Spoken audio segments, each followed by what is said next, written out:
Welcome back to the podcast. Today we are talking about why it is so important for women to learn how to talk money and feel confident to be a part of money conversations. Our goal is always for women to leave Mind Her Business feeling really confident, to talk with their spouse, their accountant, their kids socially, because traditionally women have not been as much a part of the money conversation. And so we're going to dive a little bit into that today and some of the results that our clients who learn to feel more confident talking about money and what's possible for them once they start navigating the money conversation. So Becca, I want you to start telling us, why did you want to become a coach? Because you had $90K in debt you paid off. You went through a really popular money management program. And I know you've talked a lot in the past about the impact of emotion or taking emotion out of money management and what that had on you as a woman and what you learned from that. So I want to hear, what was your perspective on that and why did it spur you into wanting to become a coach in this area? Well, there are so many things. Do you ever feel like the random experiences you've had in your life kind of tee you up to be successful in another area that you did not see coming? The more I reflect on this, the more that I feel like that's exactly what happened. So in the past, I have been a teller at a bank. So I've seen some financial situations, good and bad. I worked in healthcare and I worked in insurance, and I saw lots of families who could not afford to have the surgeries for their kids that they needed to have. Like, I just saw a lot, right? And then I was a teacher and I really enjoy teaching.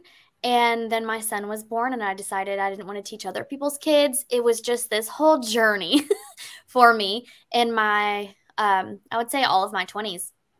And then Max was born when I was 31 and things changed. We wanted to pay off debt. We were focused on money.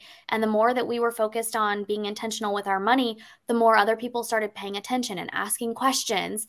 And it felt really good to be able to teach them something because I missed teaching. I just didn't want to teach in a classroom anymore. And I just started to feel like this is fun. This is like what I wanted teaching to feel like. And then it just spiraled into a business. I didn't even know that coaching was a career. I didn't even know coaching. I thought coaching was literally just sports. And so I joined a coaching program, honestly, randomly. I won't even lie, in the late fall of 2020, and had no business joining this. Honestly, I was in network marketing. I had no financial business joining this or like time management business, none of those things. And I did it anyway. And it opened me up to the world of coaching. And I thought, I have been doing this for years already. And I didn't know I could be paid to do this and impact way more women. Like, why would I not want to do this? And I just felt honestly pulled in that direction. And I just did it. I opened up business like the next week. So what was your experience in the program you took? What did you feel like it was lacking as, like, from a female perspective, from a woman's perspective? What was missing from that you took into your coaching containers?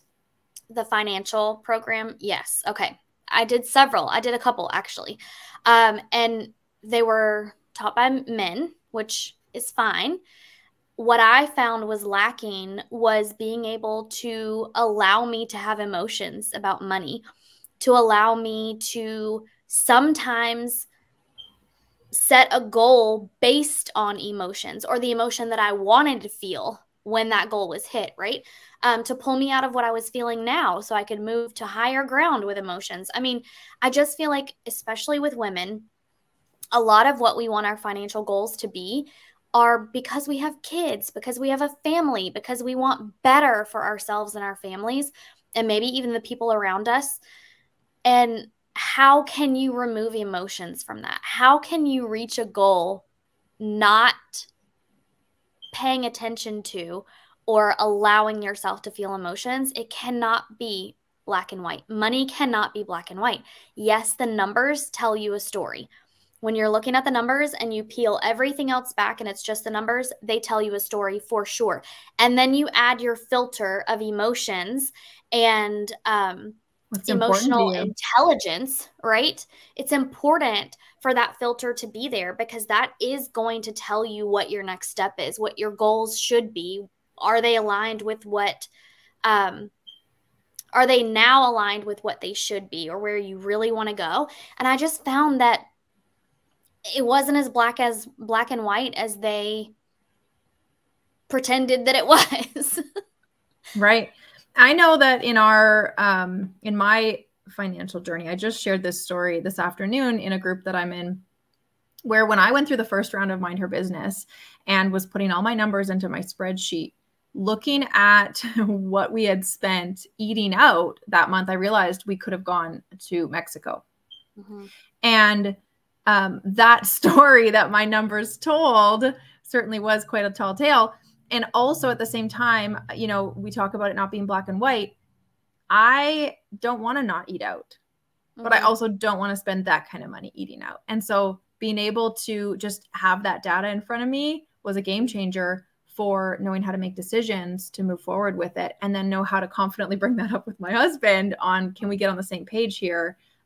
Because that was not aligning with our goals. But that conversation became that's all right.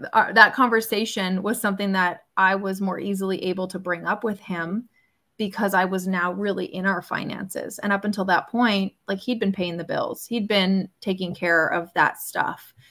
So it became now a partnership once I actually started to learn to feel confident to talk to him about the money. Right. Well, I think the piece that we miss sometimes is women always say, I want to feel confident with my money. Well, how do you feel right now?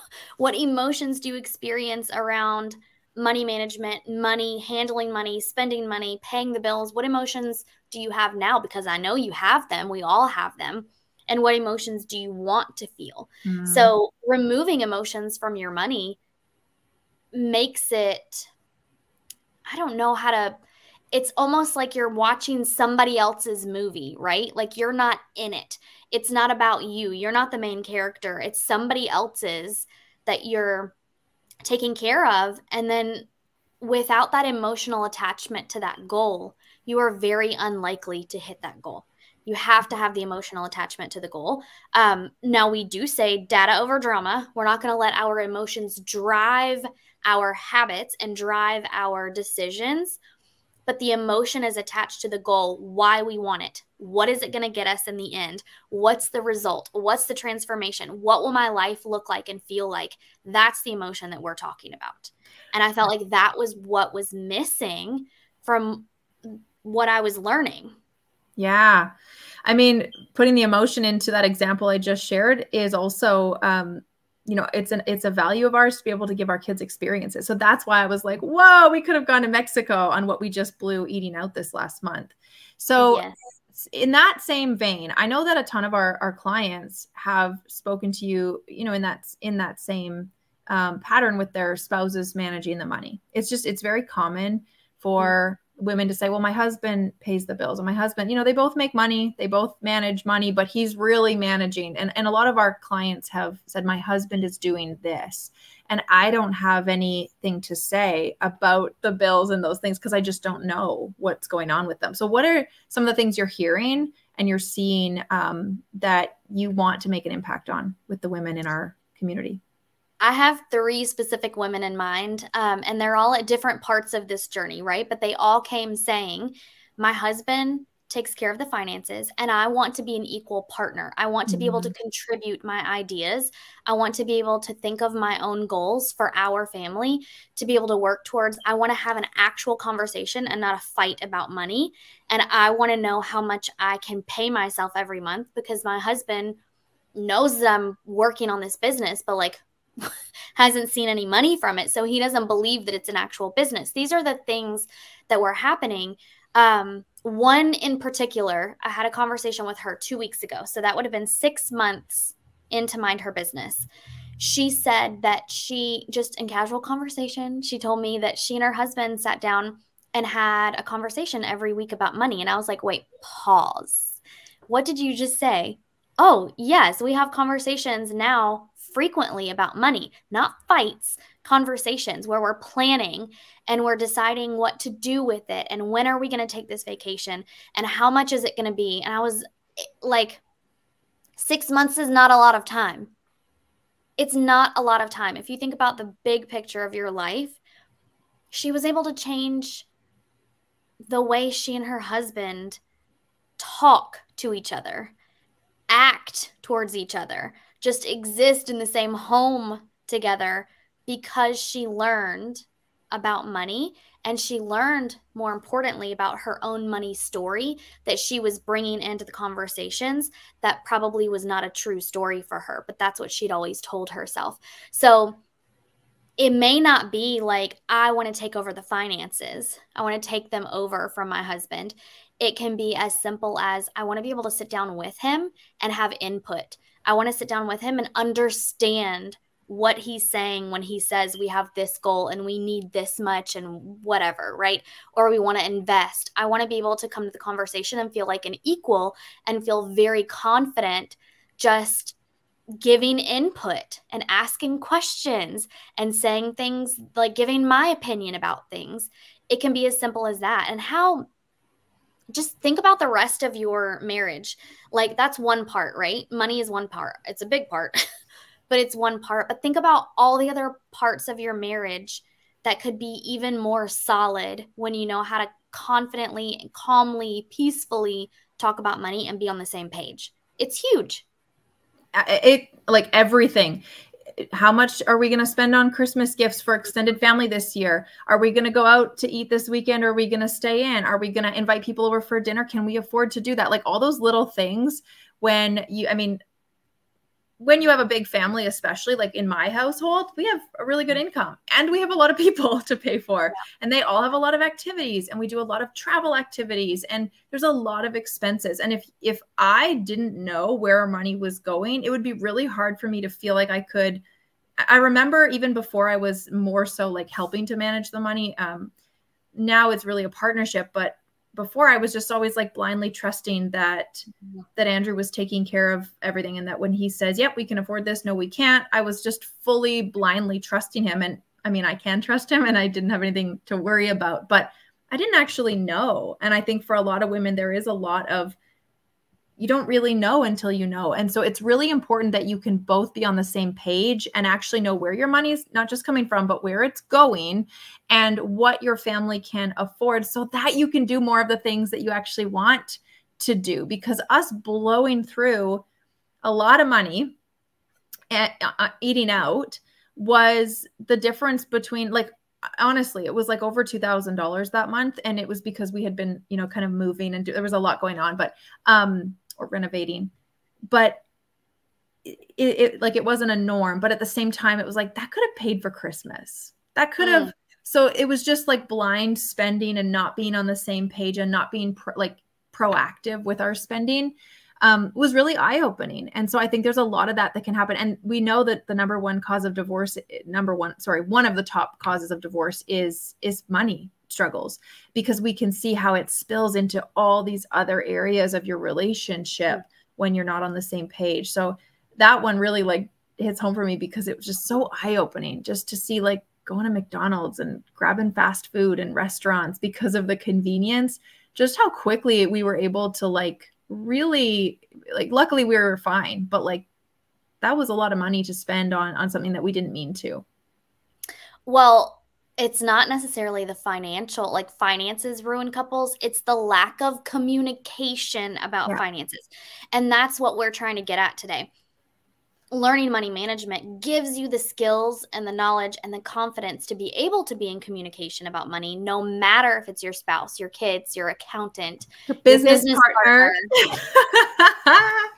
And that's our business partners. Yeah, the other thing that I wanted to touch on was when you were talking about Christmas, all those expenses at Christmas, you were going to spend it anyway, right? Like the money was going to be gone, but how much better does it feel when you know, yes, I'm spending this money and I planned it and I know for sure that we have it and this aligns with the goals that we have. That feels so much better than just like swiping the credit card and figuring out how to pay for it Paying later. the bill later. Yeah. Yeah. And we hear our clients saying those exact words. Just last week, one of our clients said, I was literally paying my credit card bill online and I was thinking, I don't even know what's on here. I'm just going to pay it off because like she had the money for it, but it still didn't sit right with her knowing that she had no idea what was actually within all of those numbers. Like, where did this number come from?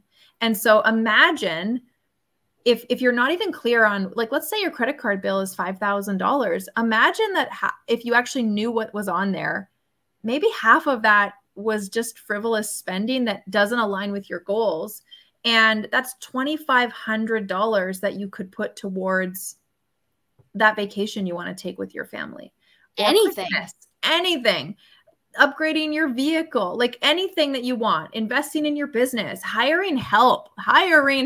Like that's $2,500. That's $30,000 in a year. Right. And even that's if a car, that's like, even if we're talking like $300 a month of unknown spending, just miscellaneous, swiping the card without thinking, it adds up. And we say all the time, how you spend $100 is how you'll spend $10,000, how you treat it, how you manage it, your habits with it. And so the numbers really are relevant, but it's about knowing your numbers and being confident in what's coming and what's going and how to have those conversations with the people in your life that are relevant to them. So let's touch really quickly on the business partner conversation, because I mean, we've touched on this a few times in past episodes, but I'm so proud of us. Let's just say that. Like, we have been able to have the most uncomfortable conversations comfortably. Like, really, like the communication that you and I have had around money, I mean, around business in general, because of our relationship that we've been able to foster and because of our ability to look at numbers and analyze them based on the data and based on our goals and get on the same page. It's like we're in a marriage in our business. And because we've built this confidence in the money conversation, we have been able to talk about merging two businesses.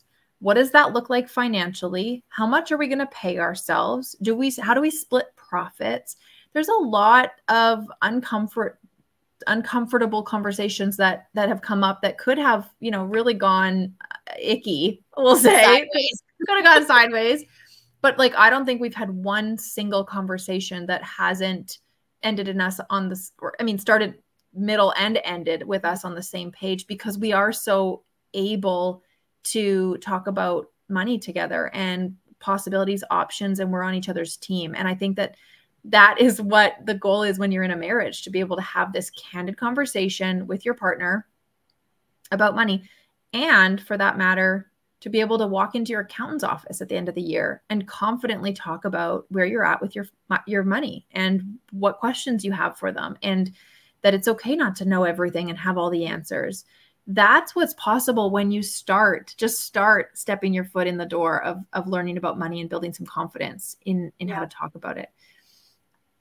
In retrospect, when we were going over the numbers and like how much we were going to pay ourselves and things, we did exactly what I just said. We looked at the numbers first. We peeled back all of the layers. We looked at just the data. And it was like, well, we can do this. We can afford to do this. We have the money. It's possible to do this. And then we put that emotional filter on it. And you would always say, well, Becca, how does that feel? It makes me nervous. Makes me nervous. And it's okay to be nervous. But the fact that we were looking at the numbers and then focusing on, okay, well, if we did this, what would come up for you? Like, let's go ahead and get those conversations out of the way so that when we do this, because we were going to do it, then we had already talked about, okay, well, this is why you're feeling this way. Pinpointing exactly where that was coming from. And I think, I don't think we knew we were doing that. It was just kind of, you're right, do it naturally now. We do. I was just thinking that we didn't even mean to be like, okay, first let's look at the data. Put your emotions aside. Okay, now let's put our emotional glasses back on. And how does this feel to you? It's just part of who we are now, and how we function around money is first looking at the data and then going, okay, does this feel good? How do you feel if we manage the money this way?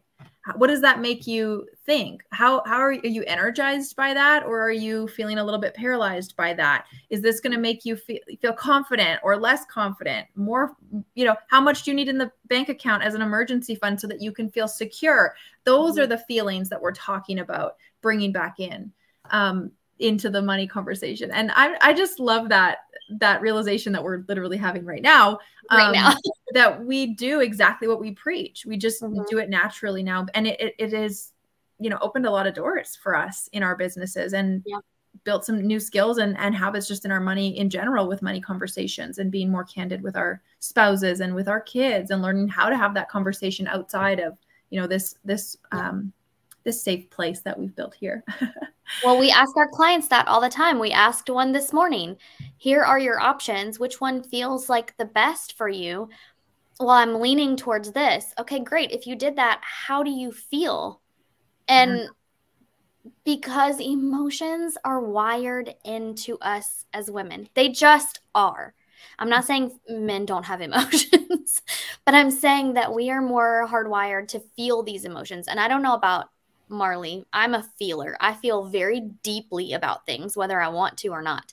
And it's just so nice to be able to use those emotions as more data.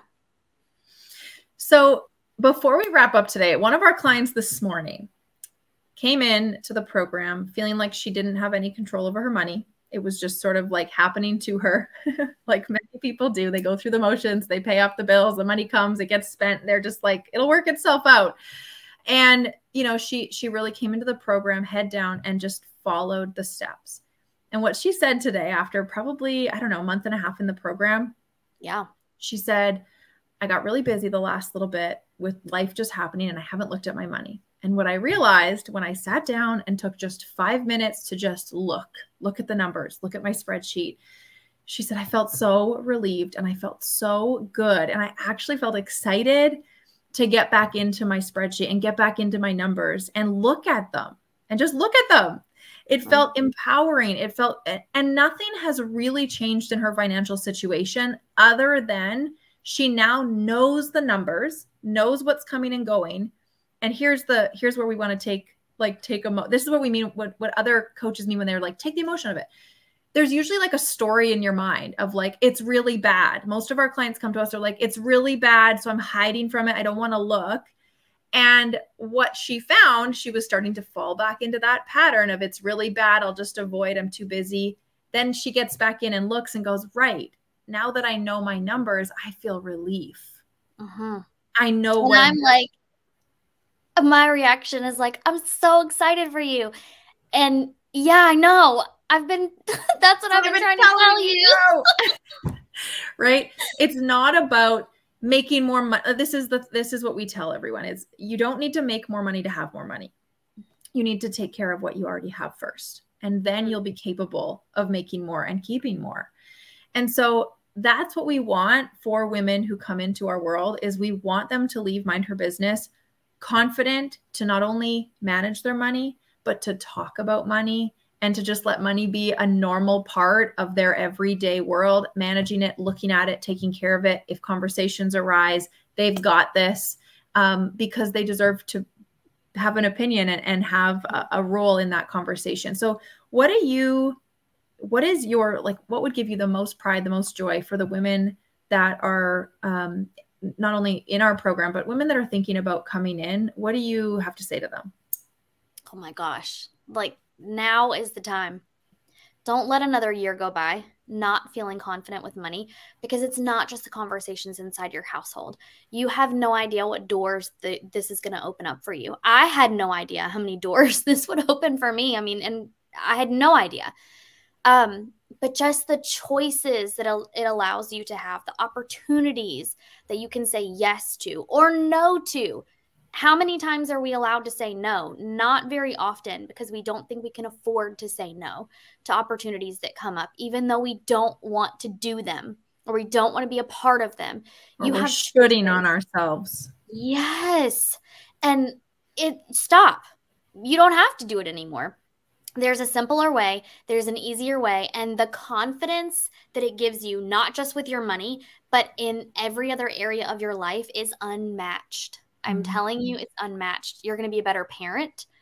You're going to be able to explain money to your own children. Imagine that generational cycle that you just started because you know your finances and you know what you're talking about and you understand it and you can explain it to somebody else very easily. Like, that's the ripple effect that we want you to have. That's the ripple effect that's going to change your family generations and generations from now. So don't wait. Don't wait. Yeah, we know the new year is coming, but that is not a reason to put off taking control of your money because some arbitrary number on the calendar. Right. That's the very reason to learn it now, because the new year is coming. And I would hate for you to start the new year just starting to learn the skill and just starting to change your money story. And like, think about, we have 4 months left in the year. You can be so much closer to your goals and so much further away from where you are right now in just a couple of months. Don't wait. Don't wait. You ready for my cliche analogy? Yes. There's no good time to have a baby, right? Oh, amen. I don't even need to explain anymore because there's mostly women listening to us. Okay, so I want to summarize by saying, if you are ready to own your own finances like a true CEO, Becca, you are hosting a masterclass in September. Can you tell us a little bit about that and how they can register? Yes, you hear the word CEO thrown around on social media all the time. It's kind of like this girl boss. It's the new girl boss, right? Being a CEO means you know your numbers. It means you are in control. It means that you get to take charge. So come to the masterclass. You're going to learn not only what knowing your numbers can do for you, but the feelings that you can have afterwards. There are clear examples of how this could fit into your business, into your life. And it just gives you the bird's eye view of understanding how finances play a role in the success of your business long term and how that spills out into your personal life. And I think you should just come. And where can they find the information to register? It is in the link in my bio right now, Becca Gonzalez Co. on Instagram. You can go ahead and register. It's already set up. You'll put the reminder on your whatever calendar you use. And I'll see you there. I'm excited about it. Me too.